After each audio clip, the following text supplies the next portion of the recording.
La Cour de conciliation et d'arbitrage, l'OSCE, est une institution à la fois remarquable par son inspiration et ses modalités, et étonnante par sa déshérence.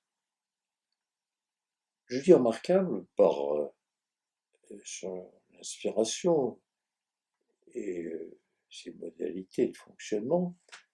C'est pas du tout une cour internationale, c'est une institution internationale, mais une cour internationale chargée, comme à La Haye, de régler les grands problèmes qui se posent entre les États et pour lesquels on a choisi la voie de la justice.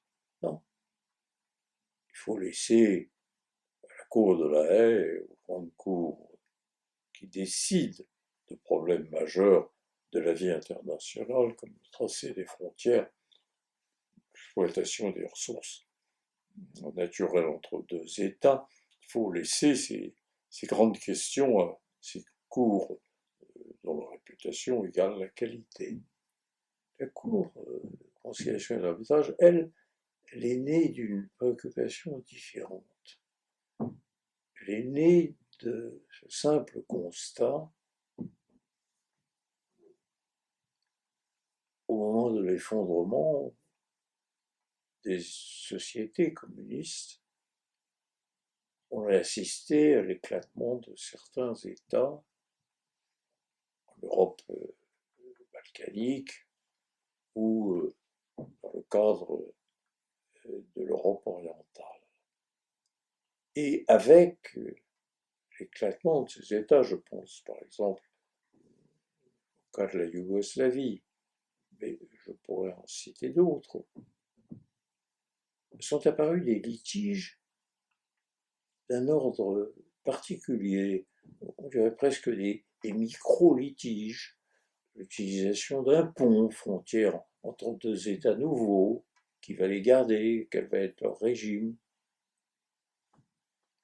des problèmes constants de pollution de rivières et de fleuves qui, eux, vont d'un État à l'autre, traversent bien entendu par la voie naturelle les frontières.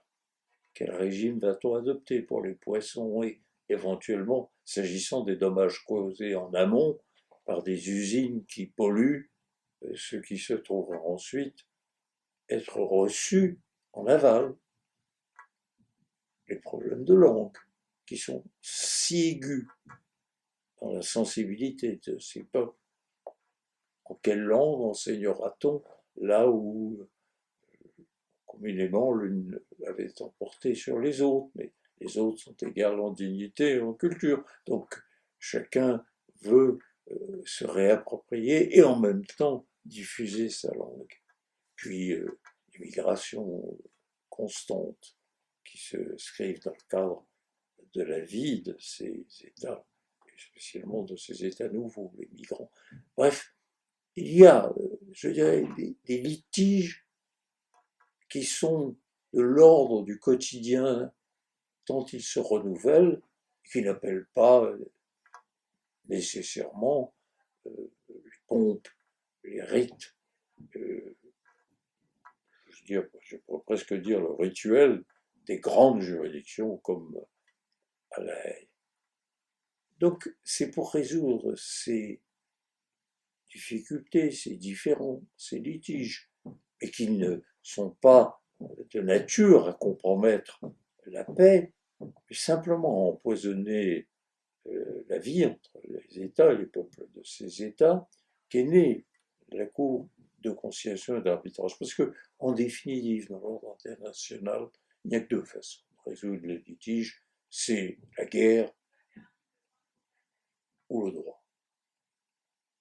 Choisir le droit, refuser la guerre, c'est un impératif catégorique pour nos sociétés démocratiques.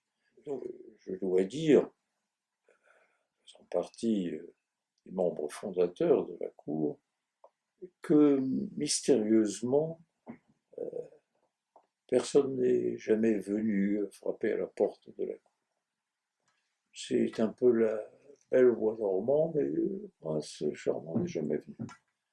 Sans que on puisse s'expliquer pourquoi. Et lors de réunions, le CE, la réunion internationale, nous étions un certain nombre de croisés de cette institution, on expliquait les avantages, la compétence, l'objectivité, la solution par le règlement juridique ou tout simplement en rapprochant les points de vue, l'aspect diplomatique qui éviterait que ces qui litiges ou difficultés deviennent d'un seul coup des causes de conflits qui, s'ajoutant à d'autres, peuvent entraîner des conflits eux-mêmes.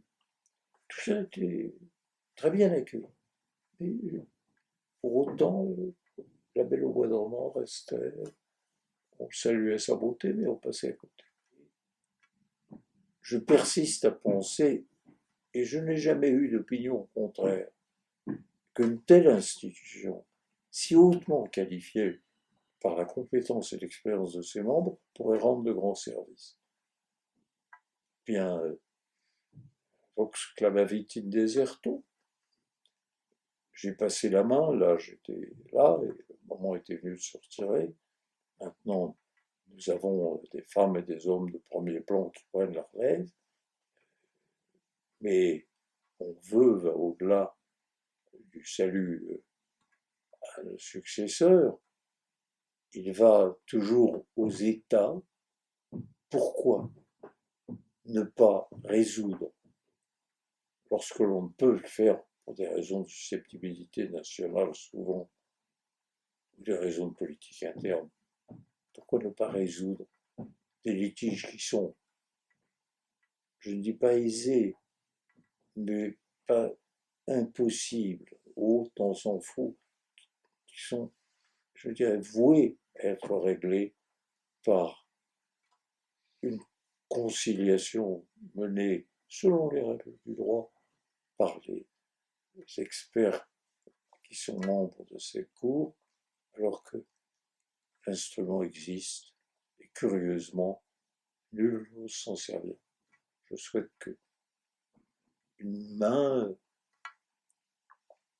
ramasse le violon, là, le prenne, en tire les premiers sons.